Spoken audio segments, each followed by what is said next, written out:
Basically, we're a student-led, student-run group, which is awesome. I didn't think it would be possible that you could build a car in less than a year. It's very important for students to have some hands-on experience. The solar vehicle project provides that. It's very good professional development. It's really cool. For students, it's an amazing educational experience because you get to work on a design project that you just don't get to do anywhere else.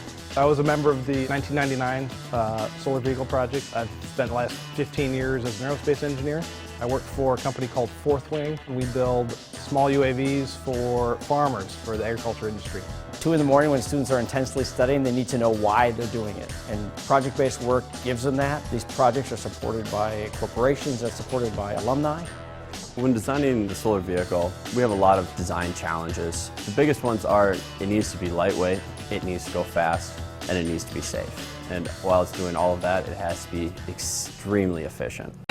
Having a relationship with PTC where they're able to provide PTC Creo to us for free is huge. And it also brings a huge sense of validation to the students saying, hey, we're here, we're in industry, and what you are doing is really cool, and we want to support it. My responsibilities on Daedalus were the design of the carbon fiber chassis and the roll cage. You want them to be as light as possible, but they're really centered around the safety of the driver. It really enabled me to make a really safe but also light roll cage.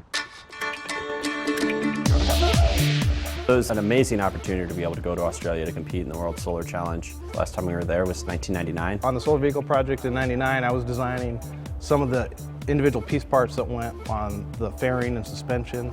We really sat down and started hashing out the details and putting together a really aggressive timetable to actually get this thing built, because we usually build our cars in 2 years, and this build cycle was only going to allow us a year. The reason we were able to make it happen so quickly is that we have a shared model of the car. Using PTC Creo, we were able to create concepts very quickly and efficiently and go through iterations very fast. I think one of the things I'm happiest about is how my ventilation interacted with her fairings.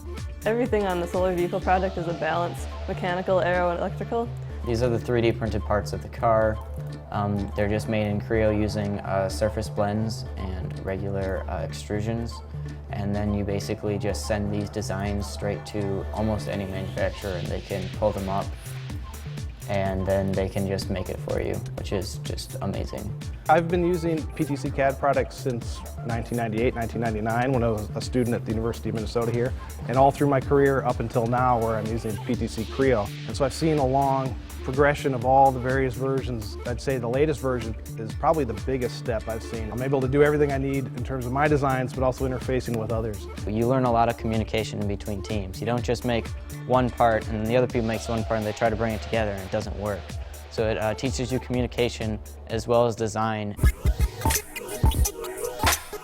Everything we do here translates to what we do once we graduate. In the competitive job market, it will help me. The knowledge that you learn from this program and the skills and expertise and the software and the programs that you use are really something that just make you so much more useful as an engineer. I'm going to a job interview right after this video shoot, and pretty much everything that we're going to talk about is this project.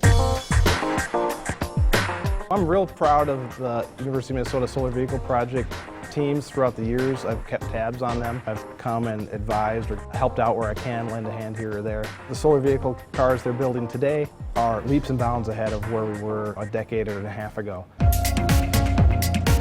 I guess the moment of wow for me was one of the first times I drove the vehicle. And we got to start driving in Australia. It was amazing because it was those 10 months of hard work that we had put in had just finally turned a dream into reality. We got the car up to 83 miles an hour on the race. That's the speed limit in Australia. The fact that we can drive, 2,000 miles and we didn't spend any gas on it. We didn't. Zero carbon footprint for that drive. And it was just like, this is amazing. I can't believe we actually got here.